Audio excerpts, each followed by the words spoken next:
we need to take care of you because look at this poor child here. What the hell is going on here? That girl don't know how to do that little girl hair. She messed around and she laid down with a black man and you don't have the skills to take care of a black child's hair? Hello, black hole.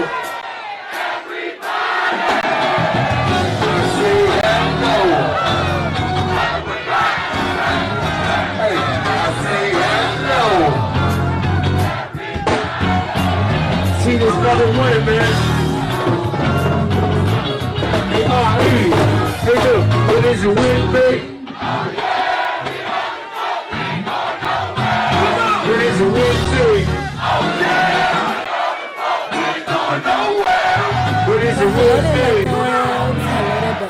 If you have not already done so, please remember to like, share the Facebook, subscribe, and visit uptopbeauty.com. Today's looky would be our animal print turban. And as usual, your turban will come with a free gift. And if you are not already a part of our book club, please hit the Patreon link below and or the join button here on the YouTube. And for a small monthly fee of $5, you babies, yes, you can be privy to all the shenanigans before the YouTube gets it, if the YouTube gets it. Now, let's continue talking about Miss Mariah Carey with Michaela Angela Davis.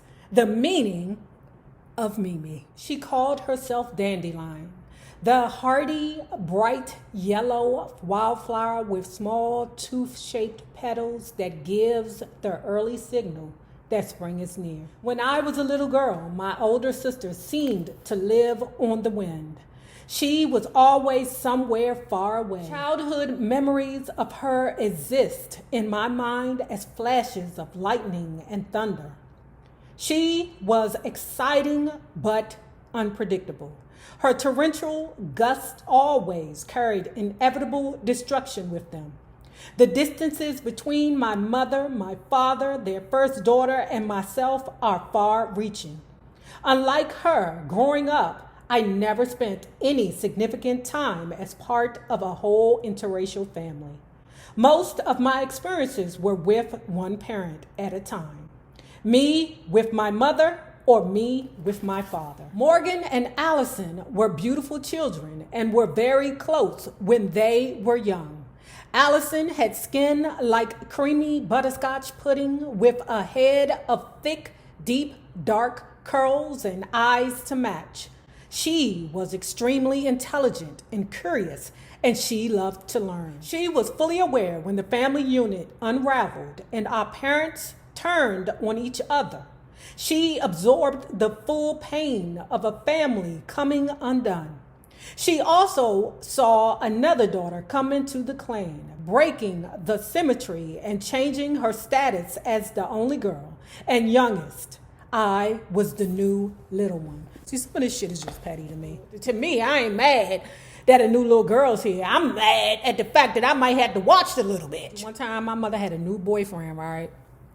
It was actually my sister's godfather, right? She had a new boyfriend, child. And I seen that she really liked him. I mean, really, really liked him. And I had a young mother. So if I'm like 19, 20, she's 35, okay?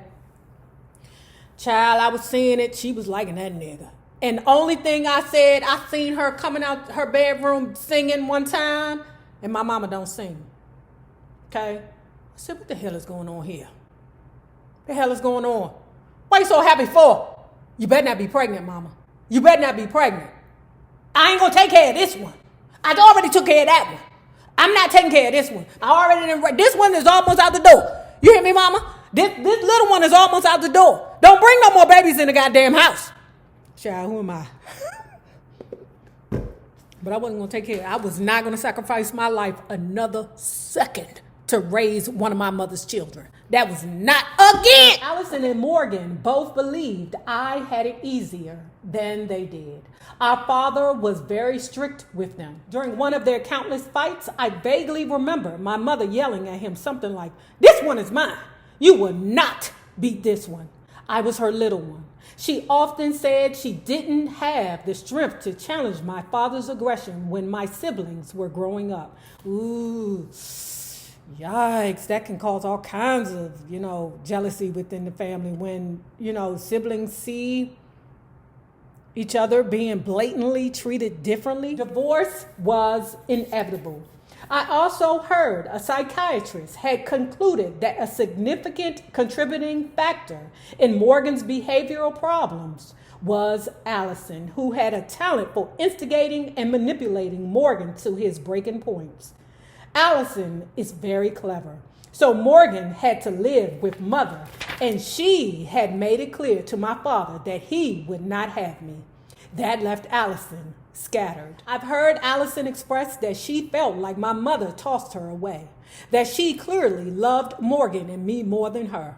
I've also heard my mother say Allison chose to live with our father because she felt bad and didn't want him to be alone. There is likely some truth in both of their perspectives. I was too young to really understand. Predictably, Allison turned to boys and sex in an attempt to fill the family-sized hole of rejection in her heart. At 15, she met a handsome black 19-year-old military man, and Allison got pregnant. The young man was stationed in the Philippines, and with our father's permission, Allison followed him, and they got married there. I will never understand what happened to her in the Philippines, but I do know when she left my father's house, the remainder of her fragile childhood was left behind. After a few years in the Philippines, Allison returned to Long Island. I was about 12 years old and she was 20. Whatever had happened to her over there or on Long Island or in a back room somewhere had taken its toll on her. That super smart, beautiful girl with the dark curls, who was my big sister, had hardened into a strange kind of absence. Something or many things must have happened to her to lead her to barter her body for money and drugs, as she went on to do for years.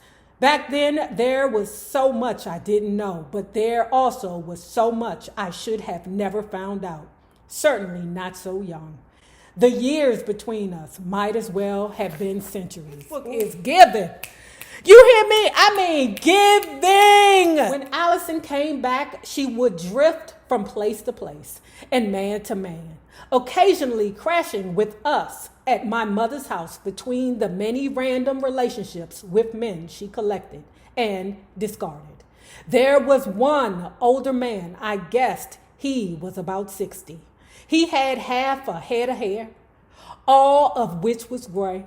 He was polite to my mother and would sometimes fill our refrigerator with food, so I guess she trusted him. One evening at the shack, Allison and my mother got into one of their innumerable epic arguments, and for some unknown reason, Allison took me with her to this older gentleman's house. There's little of his house or that night that I remember because when we arrived, Allison sat me down on a light brown couch and handed me a little chalky ice blue pill with a crease carved down the middle and a glass of water. Here, take this, she said. I took it. Within minutes, I think I was in a heavy, scary darkness, pushed down into a place beneath sleep, and I pulled myself out. I don't know how long I was knocked out. I felt like I'd been absorbed into the couch. The only reason I remember the color, it was harrowing. At 12, I probably weighed 80 pounds, soaking wet, and Allison gave me a whole volume. I don't know why my sister drugged me. I don't know why my mother let me go with her and this man. Perhaps they both wanted me out of their hair for the evening. That's what I believe what it was. But my life was in jeopardy in her hands. This may have been the first time that year she could have seriously hurt me, but it certainly wasn't the last. As a girl, you still want your big sister, and dandelions are still flowers when they first bloom. Let me tell you about this experience. Let me just set the tone so you guys will understand. Mariah is still very much enamored with her big sister because after all, that is still her big sister, which is what she explained when she gave us the dandelion, metaphor, right? And what they would do together would be to have tea. That was their thing. That's what they did, right? So one time it's her sister, and her mother. Now, the girls are fitting to play tea with each other. The phone rang. Hey, Rory, what's going on? What's going on here? The girls look over like, what the hell do Daddy want? Daddy don't be calling over here. It ain't his weekend to come pick me up. What's going on? The mother looks over at Mariah like, he wants to talk to you, Mariah. Mariah's like this, no, because Mariah is nervous about the fact that she has her sister right here. They finna play tea together. And me walking away from this table, we finna play tea, even though she's older. It was just her big sister playing tea with her as a child, or, enjoying tea together as a child, because that's their thing. She does not want to leave the table to go over there to talk to her father because her sister is so erratic. Mariah is playing with her mother like, no, mommy, I don't want to talk. No, right? She like, here, Mariah, come over here and get this phone so you can talk to your father. She's on the phone looking at her sister, giggling. Yes, Daddy. You want to talk to Allison? She's right here, trying to be playful. It was innocent, but she was being playful at the same time. And when she handed the phone to Allison, Allison looked up with rage in her eyes like, what the fuck are you doing? She wasn't looking at me. She was looking down at her mug of steaming tea in her hand. And when she lifted her face, her eyes were rabid, without a trace of their former playfulness. Before I realized what was happening, she yelled, no. And then the flash threw the boiling hot tea on me. Lord. The next thing I remember, I was stripped down to my waist, and a doctor was removing the remaining bits of my white and turquoise diagonal striped top, which was embedded into the skin of my shoulder with large tweezers. The doctor had to slice off my shirt with an instrument, as some of the fibers had begun to fuse with my skin. I fucking loved that top. Fuck that top, girl. Your skin is burning. You got burns, girl. I fucking loved that top. One of the very few cute pieces I had. And now it was out of rotation, stuck to my back. My back was splattered with third-degree burns. I couldn't recognize it as mine as it turned different shades of maroon from the violent scalding I received at the hands of my sister. The horrific physical sensation had been so intense that I blacked out. Afterward, my back was numb and couldn't be touched without causing me excruciating pain. It took years before I could accept a simple pat on the back, as most of my skin had to completely renew and repair itself. The deepest injury, though, was from the emotional trauma. Feelings are not like skin. There are no fresh new cells coming to replace ruined ones. Those scars go unseen, unacknowledged, and unhealed. The truly irreversible damage to me came from the burn of my big sister, not the tea. Her arson was deliberate. She burned my back and my trust. Any faint hope I'd held up to that point of having a big sister became scorched earth. My childhood was rifled with neglect. There were many things about me that my mother didn't understand how to nurture or maintain, but the most obvious, most symbolic, and most visible was my hair. My hair was rooted to no one. No one did my hair. No one knew how. As a result, my hair was often a matted, tangled mess. Her mother couldn't take care of her hair. I mean, goddamn. But one day, her family, sweet Nana Ruby, that's on her father's side, had said, look, come over here, girl, and we need to take care of you because look at this poor child hair. What the hell is going on here? That girl don't know how to do that little girl hair. She messed around and she laid down with a black man and you don't have the skills to take care of a black child's hair? My aunt's motioned for me to sit on the side of the bed. I didn't know what kind of ritual was ahead, but I sure was excited. As I settled in on the edge of the bed, feet dangling off the side, I could feel many hands exploring the wild gardens of knots, curled, and straight bits that made up my head of hair. My heart was racing. I felt like a long-lost princess sitting in her chambers, hoping this could be it. The moment of coronation, when my hair would finally get done, and I would be transformed, presented to the world with newfound power and grace. Finally, I thought maybe my hair would fit in. Maybe it would fall into sleek and shiny ringlets, and I would look like my cute black girl cousins and friends who gathered in Queens. Or maybe it would lie down flat, bone straight, like the hair of the little white girls I grew up among on Long Island. Either way, I was just thrilled that my hair would at last be cared for by someone who knew what to do. From the moment I saw her, I felt both awe and identification. I idolized her. She was like a living doll, but neither baby nor Barbie, though she was a real, elegant, grown-up woman. She appeared pure and flawless, as if made of delicate, lacquered porcelain.